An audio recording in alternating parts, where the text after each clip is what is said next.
ஒரு காலத்தில் ஜெனசிஸ் புத்தகத்தில் ஒரு இளைஞன் இருந்தான். அவன் பெயர் யோசேப்பு.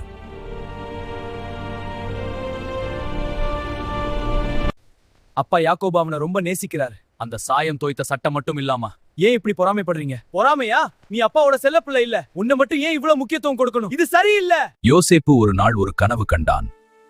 அந்த கனவில் அவன் சகோதரர்கள் எல்லாம் அவனுக்கு முன் தலை வணங்கினார்கள். அதை அவன் பகிர்ந்தபோது கோபம் அதிகமானது.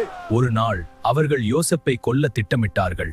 ஆனால் இறுதியில் அவனை அடிமையாக விற்க முடிவு செய்தார்கள். யோசேப்பு தன் வீட்டிலிருந்து பிரிக்கப்பட்டான். அவன் தனியாக அந்நிய தேசத்திற்கு கொண்டு செல்லப்பட்டான்.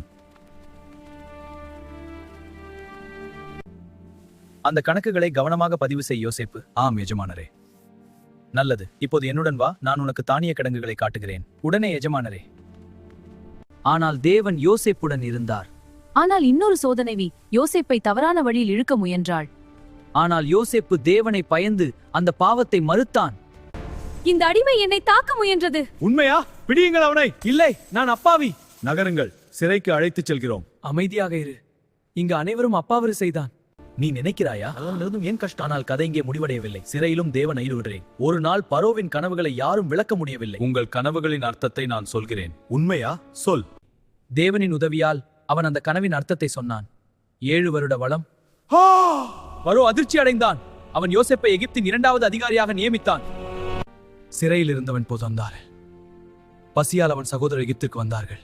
அவர்கள் யோசேப்பை அறியவில்லை, ஆனால் யோசேப்பு அவர்களை அறிந்தான். அவன் மன்னித்தான். நீங்கள் தீமை நினைத்தீர்கள், ஆனால் தேவன் அதை நன்மைக்கு மாற்றினார் என்று சொன்னான்.